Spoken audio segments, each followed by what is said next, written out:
Hello everyone. Today we are going to discuss exercise 9.1 solution. Before starting this exercise, please watch the introduction video of compound interest. Okay. So our first question is, Ridhima deposited rupees 46,000 in a bank that gives compound interest at 8.5% per annum. How much money Ridhima get back after 3 years? Also find the compound interest. अब देखिए आपकी book में exercise 9.1 वो 1 by 1 year करके तब इसमें find out किया गया है कि पहले फर्स्ट ईयर के लिए निकालेंगे, फिर सेकंड, फिर थर्ड, और उसके बाद फिर हम देखेंगे कि कंपाउंड इंटरेस्ट क्या आएगा. अब कंपाउंड इंटरेस्ट के लिए जब फॉर्मूला गिवन है तो आप वो वाला फॉर्मूला यूज करिए और इसको फाइंड आउट करिए. ये मैं किस लिए बोल रही हूँ, क्योंकि ये तो आपको एक्सरसाइज में गिवन है ना. एग्जाम में आपको थोड़ी ना गिवन होगा कि आपको कैसे करना है. जब आपको कंपाउंड इंटरेस्ट का फॉर्मूला पता है कि amount equal to principal into 1 + r/100 होता है, और कंपाउंड इंटरेस्ट अगर अमाउंट से आप प्रिंसिपल को माइनस कर दें तो वो आपके पास क्या आ जाएगा, कंपाउंड इंटरेस्ट. ओके, आपके पास वो कंपाउंड इंटरेस्ट आ जाएगा. तो आप ये वाला फॉर्मूला यूज करिए, और अगर आपके टीचर बोलते हैं कि नहीं यही करना है, 1 by 1 ईयर के लिए करना है, तब आप वो वाला करिए. अदरवाइज ये फॉर्मूला यूज करिए और क्वेश्चन को सोल्व करिए. देखते हैं. फर्स्ट क्वेश्चन मैं आपको सिंपल इंटरेस्ट वाले से ही कराऊंगी. जो रिमेनिंग क्वेश्चन होंगे वो हम कंपाउंड इंटरेस्ट वाले फॉर्मूले से करेंगे. ओके, फर्स्ट में देखिए, Ridhima deposited rupees 46,000. So principal हमारे लिए क्या हो गया, फॉर फर्स्ट ईयर. ये फर्स्ट ईयर के लिए हम फाइंड आउट कर रहे हैं. Principal equal to rupees 46,000. अब ये ध्यान रखना, जब भी कंपाउंड इंटरेस्ट गिवन हो और आपको फाइंड आउट करना 1 by 1 year, then we will use simple interest formula. Okay, और 1 by 1 करेंगे तो टाइम सबके लिए सेम रहेगा, 1 ईयर 1 ईयर 1 ईयर. ओके, सो देखिए रेट क्या है यहाँ पे, रेट इक्वल टू 8.5% पर एनम. पर annum means for every 1 year. So simple interest क्या होगा यहाँ पे, P into R into T divide by 100. That will be equal to 46,000 into 8.5 into 1 divide by 100. 2 cancel, इसको मल्टीप्लाई करके लिखेंगे हम. That will be equal to rupees 3,910. This is simple interest for first year. अब compound interest में क्या होता है, आप पहले फर्स्ट ईयर का अमाउंट निकालेंगे. जो अमाउंट है फर्स्ट ईयर का वो नेक्स्ट ईयर के लिए प्रिंसिपल बन जाता है. ओके, क्या बताया मैंने, जो अमाउंट है वो नेक्स्ट ईयर के लिए प्रिंसिपल बन जाता है. सो देखिए इसमें अमाउंट क्या होगा, इधर करती हूं मैं अमाउंट, आप लोग नीचे करेंगे, साइड में नहीं करेंगे. Amount will be equal to principal plus interest, simple interest. That will be equal to 46,000 plus 3,910. That will be equal to 49,910. This is amount, and this amount will be principal for the second year. For second year, principal will be equal to 49,910 rupees. Then rate, ये same रहेगी rate, और time तो 1 year है इसमें. Simple interest यहां से find out करेंगे. That will be equal to, ये फॉर्मूला आप अपने आप से नोट करेंगे, 49910 into 8.5 into 1 divide by 100, 0 to 0 cancel, multiply करके फिर डेसिमल पुट कर देंगे हम इसमें. That will be equal to 4242.35. Now we will find out amount. Amount will be equal to rupees 4242.35 plus 49910.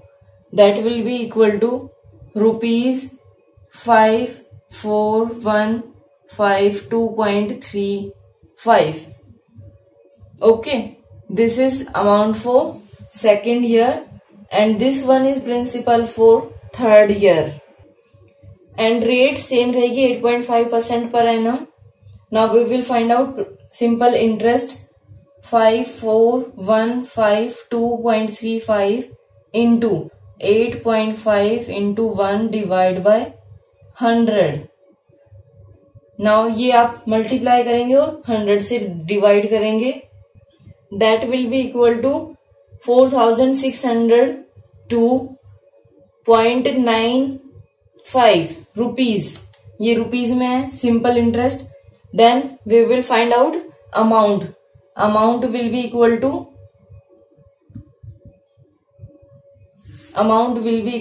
4602.95 plus इसमें आपको ऐड करना है 54152.35. जब आप इन दोनों को ऐड करोगे then you will get 5875.30. Okay, अब यहां से आपको क्या क्या बताना है वो देखिए. How much money Ridhima get after 3 years. तो आप यहां पे नोट कर देंगे after 3 years Ridhima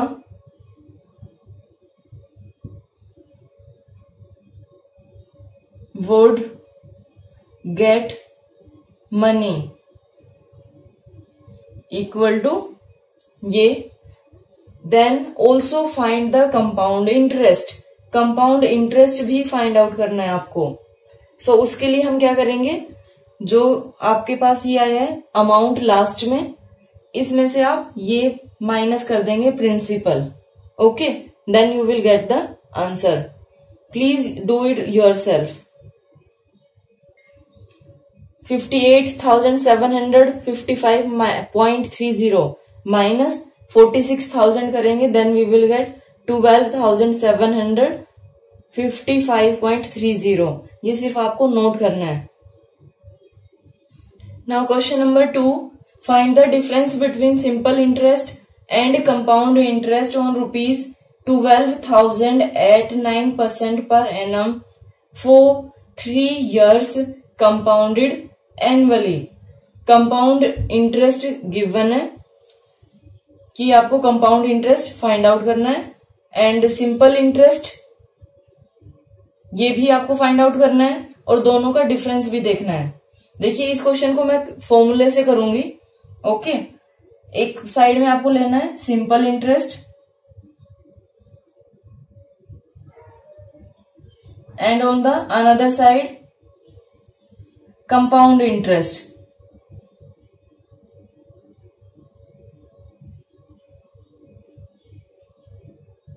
then first we will write principal. देखिए प्रिंसिपल, टाइम और रेट ये दोनों के लिए सेम रहेगी. So principal equal to rupees 12,000, rate that is 9% per annum and time that is equal to 3 years. Okay, ये दोनों के लिए सेम है. नाउ यहां पे हमें फाइंड आउट करना है simple interest and simple interest के लिए फॉर्मूला क्या है, SI equal to P into R into T divide by 100. Then we will get 12,000 into rate is 9%, time is 3 years, divide by 100. 0 से 0 कैंसिल, इसको multiply करेंगे. 12 into 27. 12 7 जा 84. 8 12 2 जा 24 plus 8 3 24. CI equal to P into 1 plus R by 100 divided by raised to power n, that is time, minus principal, that is compound interest. P 12,000 into 1 plus R 9 by 100 minus 12,000. Okay, then 12,000 as it is into, अब इसको कैसे solve करेंगे हम, इसको देखिए, इधर की side solve करती हूं मैं. 1 plus 9 by 100, यहां डिनोमिनेटर में कुछ नहीं है, 1 लिया. एलसीएम 100 को 1 से डिवाइड किया, 100 into 1 100 प्लस 100 को 100 से डिवाइड किया, 1 into 9 9, that is equal to 109 by 100. अगर ऐसे में होता है कि 1 प्लस करके हो, तब हम कैसे करेंगे. अब इसको डायरेक्ट समझिए कैसे करना है आपको. 100 जो रिमाइंडर है वो एज इट इज रहेगा, या मैंने टाइम नहीं लिखा, 300 एज इट इज. उसके बाद क्या करना है, 100 plus 9 करना है. 100 उसके बाद जो न्यूमरेटर में है वो ऐड कर दो. 100 plus 9 109, और इसको कितने टाइम्स हमें नोट करना है, 3 times, into 109 by 100 into 109 by 100. और माइनस में क्या है, माइनस 12,000, ये एज इट इज चलेगा. इसके साथ कुछ नहीं करना है. कभी आप गलती से इसको सोल्व कर दो कि इसमें से ये माइनस कर देते हैं, ऐसे नहीं करना है आपको. अब देखिए 1 2 3 1 2 3 3 0 कैंसिल. अब इनको मल्टीप्लाई करके आपको डिवाइड करना है 1000 से. वो देखते हैं वो क्या आएगा हमारे पास. इसको किया हमने सोल्व, तो हमारे पास आया 15,540.348 रुपीज माइनस 12,000. ये आपका फॉर्मूले का चल रहा है. ये इसको जब आप माइनस करोगे, देन वी विल गेट 3,540. अभी देखिए 3, ये 4 है, 4 के बाद ये 8 है, मोर देन 5 है, तो इसको हम 5 कर सकते हैं, 0.35. ये कंपाउंड इंटरेस्ट आया है. और इधर ये 324, यहां पे कुछ मिस्टेक है. हाँ, ये 0 देखिए, ये 0 है, ये 0 भूल गई मैं, सॉरी. ये 0 यहां पे आएगी. ये कितना आ गया, 3,240. अब आपको बताना है डिफरेंस दोनों का, इन दोनों का डिफरेंस बताना है. तो डिफरेंस के लिए आप नोट करेंगे, difference between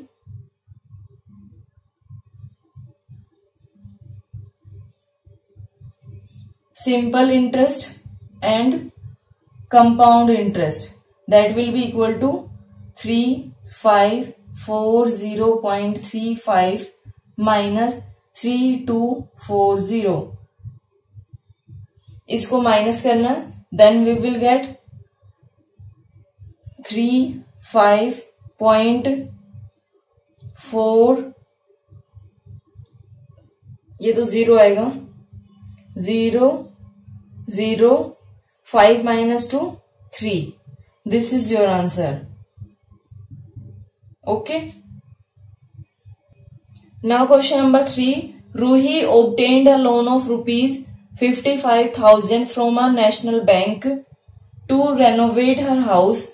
If the rate of interest is 12% per annum, what amount will she have to pay to the bank after 3 years to discharge her debt? Question है कि रूही ने लोन लिया है 55,000 का नेशनल बैंक से अपने घर का रेनोवेशन करने के लिए. इसमें रेट ऑफ इंटरेस्ट है 12% पर एनम, और टाइम है 3 years। आपको बताना है कि आफ्टर 3 years वो बैंक को कितना रिटर्न करेगी। अब देखिए जो लोन वगैरह हम लेते हैं उसमें जो रेट ऑफ इंटरेस्ट है बैंक ने ये दिया है, जैसे होम लोन दिया है तो उसके लिए ये कंपाउंड इंटरेस्ट रेट लेते हैं, तभी तो इनको फायदा होता है लोन देने में और तभी ये इजीली लोन भी दे देते हैं। अब देखो इसमें है कि 3 years के बाद उसको कितना पे करना होगा। अब इसमें कंपाउंड इंटरेस्ट का फॉर्मूला लगाइए और उसको सोल्व करिए, ठीक है। अगर कोई ये कहता है कि नहीं हम तो स्टेप बाय स्टेप करेंगे क्योंकि टीचर ने बोला है, तो आप उससे भी कर सकते हैं। ओके, उसमें आपको जो फर्स्ट क्वेश्चन मैंने कराया था सेम आपको ऐसे ही करना होगा।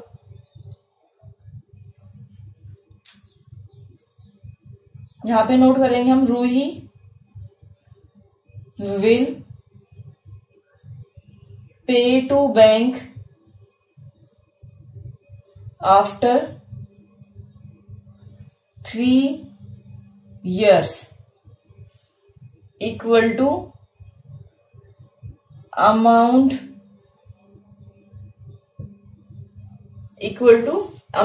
अब अमाउंट कितना है वो हम देखते हैं। इसमें पहले जो गिवन है वो नोट करते हैं हम। प्रिंसिपल इक्वल टू ₹55,000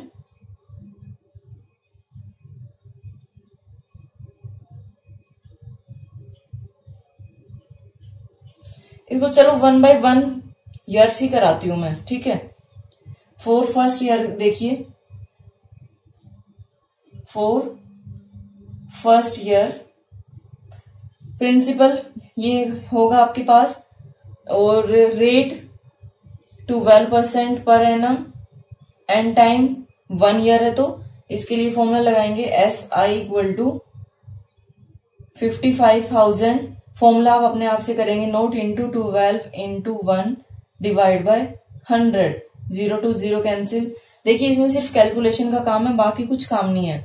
इसको मल्टीप्लाई करेंगे तो 66, ये आ गया 6,600। हमने 12 0 किया 0, 12 5 60, 60 प्लस 66 रुपीज, ये आ गया। अमाउंट यहां से क्या होगा,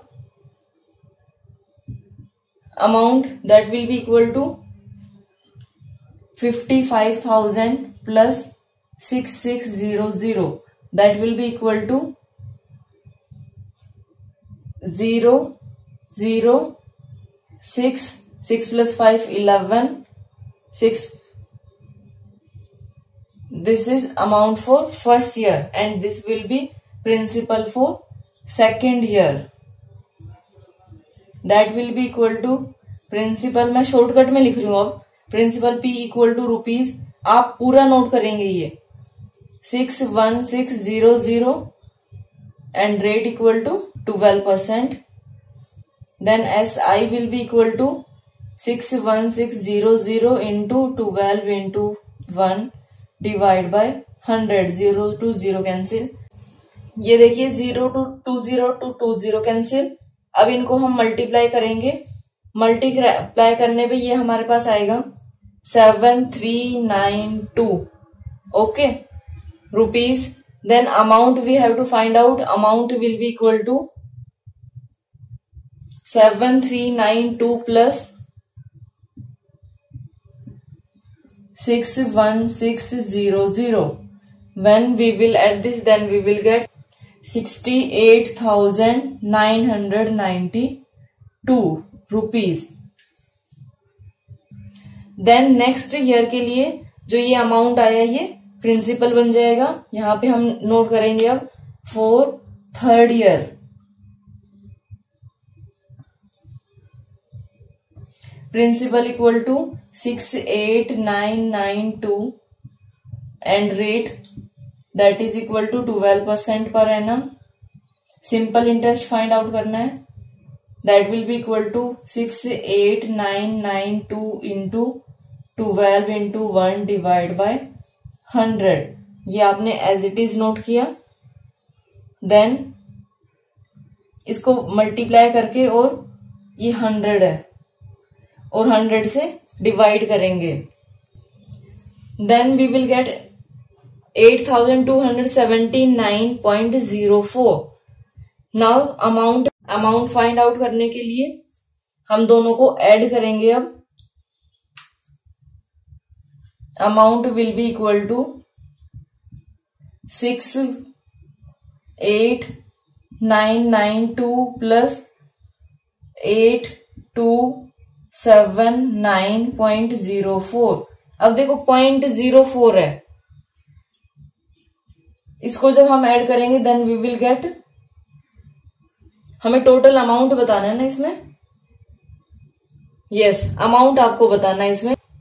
सो इसको ऐड करते हैं, ऐड करेंगे तो ये आपके पास कितना आएगा, 9 + 2 11, 9 10 17 77,271.04। When we will add these, we will get 77,271.04. This is your answer. Okay? अब देखिए आपके आंसर में 0.04 नहीं है, अब 0.04 वो 4 पैसे है, बैंक आपसे पैसे में थोड़ी ना लेगा, तो वो लीव कर दिया है। Question number 4, Mukesh deposit a sum of rupees 14,000 in a bank for 2 years, compounded annually at 6% per annum. Find the compound interest he gets. Principal कितना है, 14,000। यहाँ पे हम पहले नोट कर लेते हैं जो जो हमें गिवन है।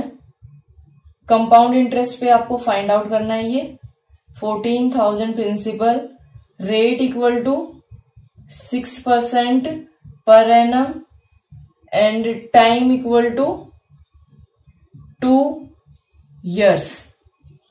ओके, अब यहां से कंपाउंड इंटरेस्ट फाइंड आउट करना है। सो कंपाउंड इंटरेस्ट के लिए आप करेंगे, ये फर्स्ट ईयर के लिए करते हैं हम, first year SI will be equal to P into R into T divide by 100, that will be equal to 14,000 into 6 into 1 divide by 100, 0 to 0 cancel, then multiply करेंगे 84, आफ्टर दैट 10, ₹840। ये क्या आ गया, simple interest आया है। आपको find out क्या करना है, अमाउंट फाइंड आउट करना है। अभी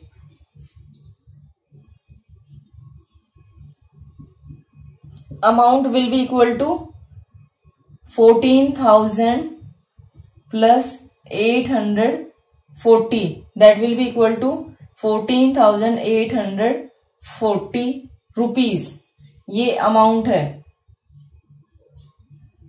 then this amount will be equal to principal of, this will be principal for second year, then simple interest that will be equal to 14840 into 6 into 1 divide by 100। इसको करेंगे तो 0 to 0 cancel, इसको करेंगे तो हम ये हमारे पास कितना आएगा, 8904 divide by 10, that will be equal to 890.4 rupees. अब आपको अमाउंट फाइंड आउट करना है। अमाउंट के लिए क्या करेंगे, 14840 plus 890.4, that will be equal to 4.0 1573 0.4 15,730.4। Now next year के लिए प्रिंसिपल हो जाएगा ये। अच्छा, आपको तो 2 years के लिए फाइंड आउट करना था, तो 2 years के लिए आ गया 15,730.4। कंपाउंड इंटरेस्ट फाइंड आउट करना है, तो यहां पे आप नोट करेंगे compound interest equal to amount minus principal, that will be equal to 15,730.4 minus 14,000, that will be equal to 0371 1730 0.40 rupees.